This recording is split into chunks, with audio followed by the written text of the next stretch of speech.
Thank you for having me here, and I'm afraid I have no Polish, so I will be speaking in English.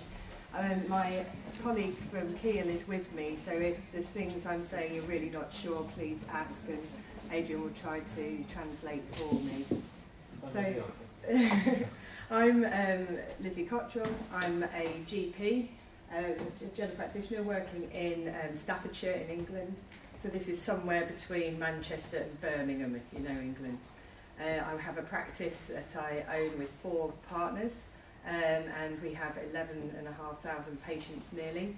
And I also work at the Primary Care Research Centre at Kiel University, and that's the picture you can see there at the bottom. My interests there are research into osteoarthritis and musculoskeletal problems, particularly their management in primary care. So my role here is to really describe an implementation project that's been undertaken from Kiel, which has brought my clinical practice in with my research interest. So the problem of osteoarthritis in primary care, we're all aware, it's a very common musculoskeletal condition. In the UK, it's the most common musculoskeletal condition we see in older adults. Around a third of people over the age of 45 have consulted to UK primary care with osteoarthritis, and however it's put, it's a very, very common problem affecting lots and lots of people.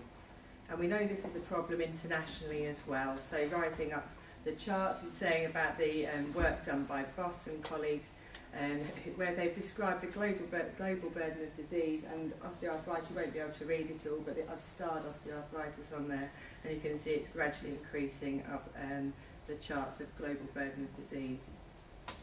For patients themselves, osteoarthritis we know affects lots of parts of their life, so fatigue, depression, time off work, reduced quality of life. But despite that, we don't really seem to be taking it particularly seriously in primary care. One of my missions as a GP with an interest in osteoarthritis is to get people to take this seriously and an interest in it. So we know that GPs haven't really read the guidelines, so our recent NICE guidelines, only about a half of the GPs have even seen them.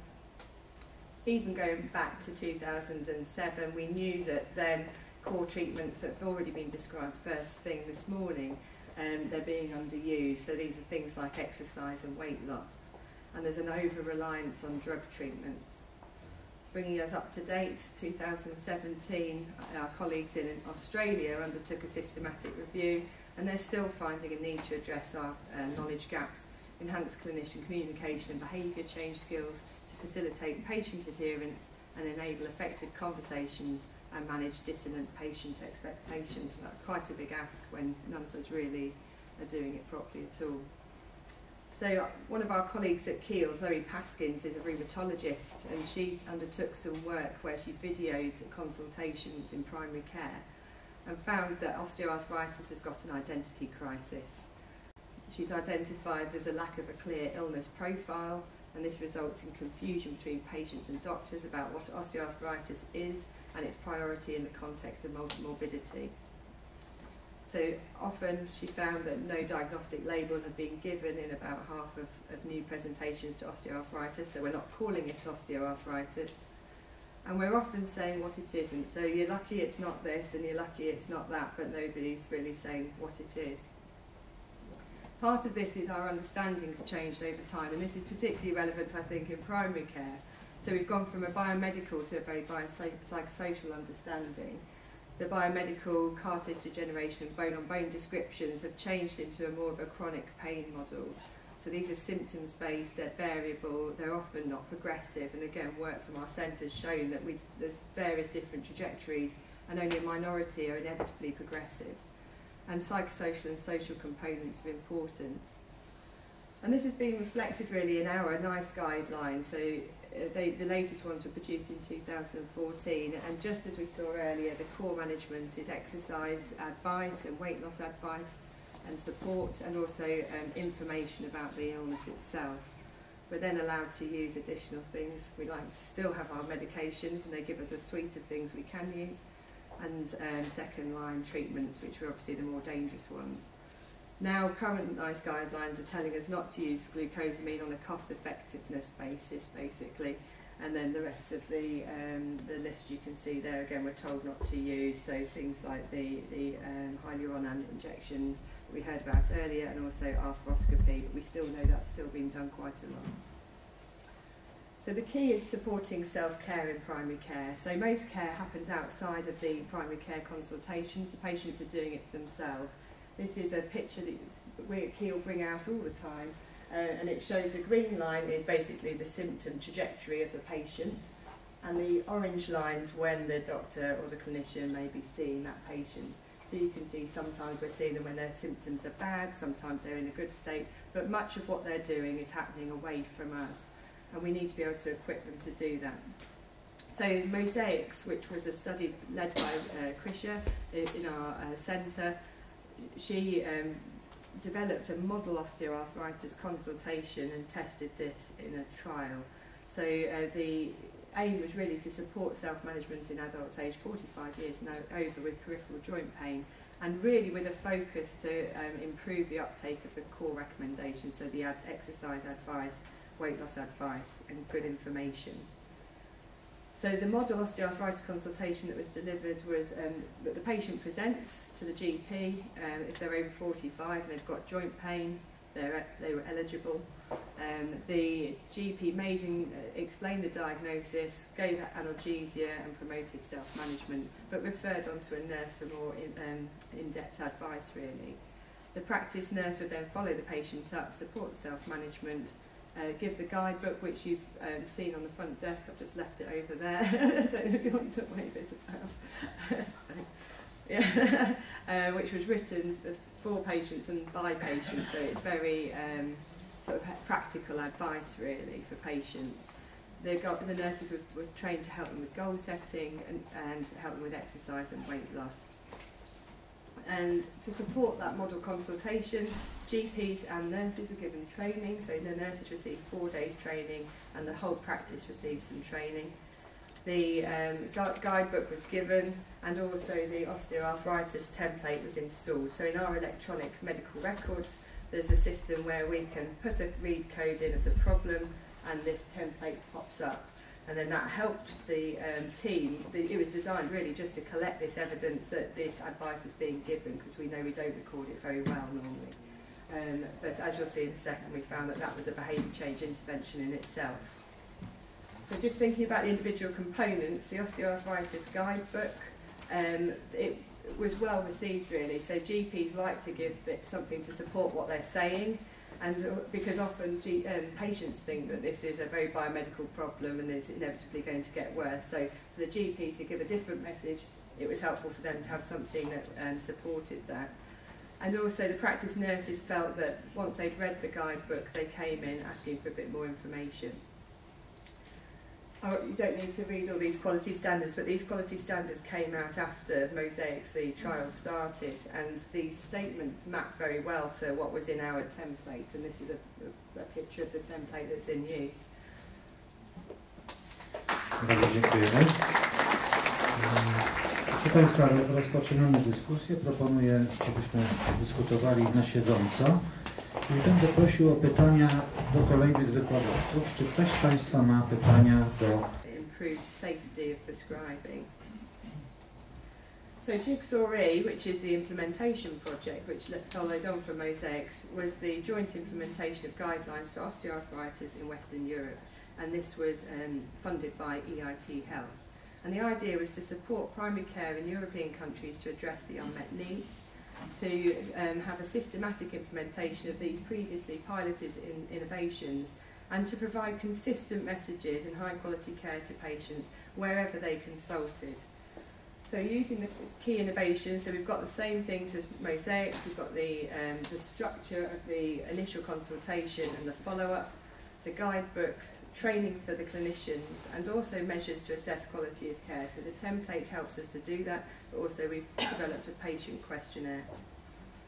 But we've had to adapt it. So as an implementation study, we've got the freedom to be able to change things. We haven't got to stick to a rigid protocol. This has been really important to spread this internationally.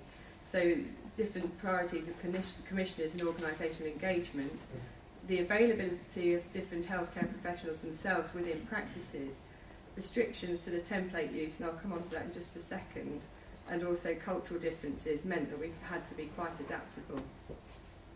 So we in the UK use 3 different ways of getting practices on board. An incentivised scheme, so a group of practices across an area were offered the incentive to have a set fee per patient in their practice, not who they were seeing with osteoarthritis, to be part of this innovation really.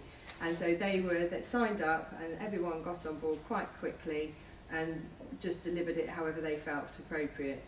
We also used some top-down pilot sites, so interested practices within an interested commissioning unit and area got involved, and we had 2 or 3 practices in one area recruited that way, and also ground up, so we had an interested academic physio who went into a practice and delivered it from that practice and built the interest from the ground up. What we found was scale out was much more rapid with the top-down incentivised approach, but our early evaluation data seems to suggest that the ground-up practices are obviously likely to be more engaged, so they've got much higher levels of the template use and quality of care being provided. So why we've needed to change the service and training models, every primary care practice in the UK, I'm sure it's similar here, is very differently set up, and there's different roles within even the same professional role.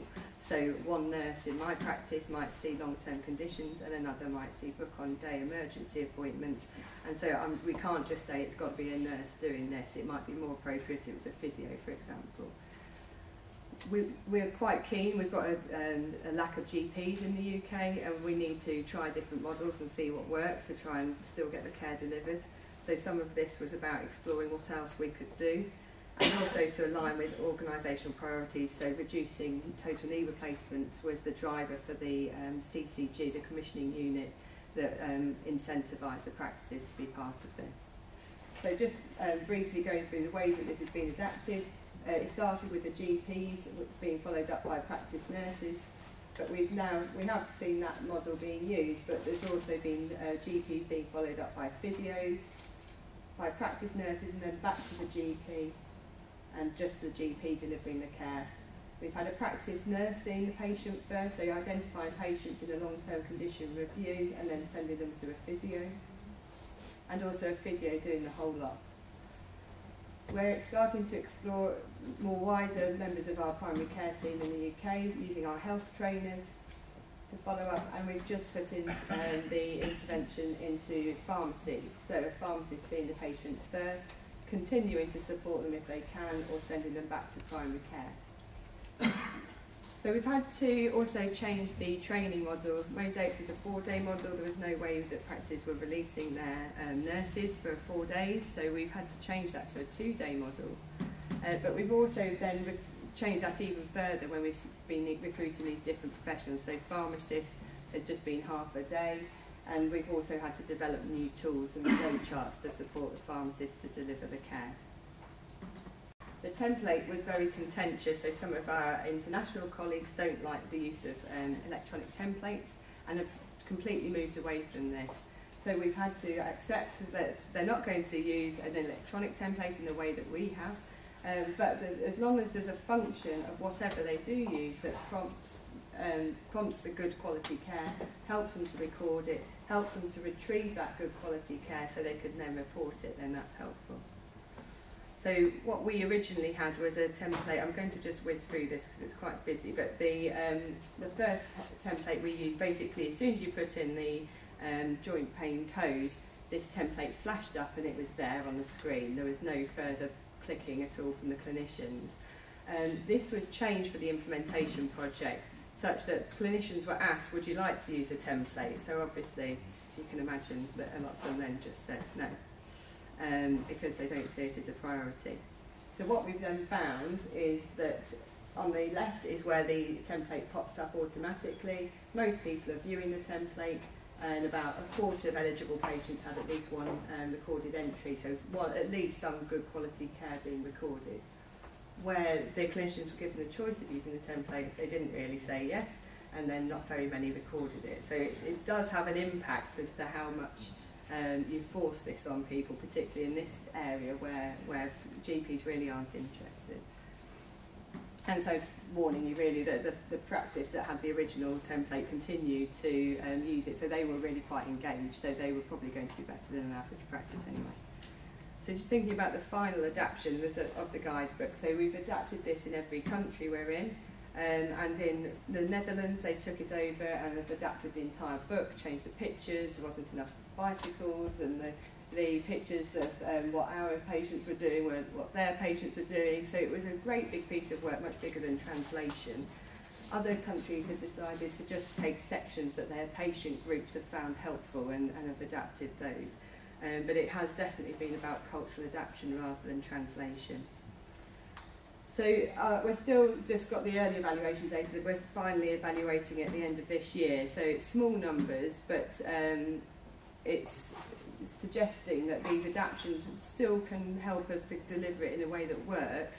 And what we're finding is that where we have got the data, the jigsaw practices are still delivering better quality care than the control practices in the original trial. So we are starting to shift clinician behaviours. And just a couple of quotes from a paper which was based on the mosaics intervention. They felt that it was giving them a few more strings to their bow, really. What can they say to a patient? What can they inform them? What would they be able to offer? And also just being able to just do something when a patient shows them their hands. The nurse could then actually say, I do know what this is, and manage it, which isn't a role that they were fulfilling before. So we'd really be delighted if we could move this into Jigsaw EE and start to work with you over here in Poland to develop and adapt our approach here. I think a lot of the messages that I got from the first presentation was that our approaches are very similar actually. And just really my acknowledgements to the rest of the big team that are working. Thank you.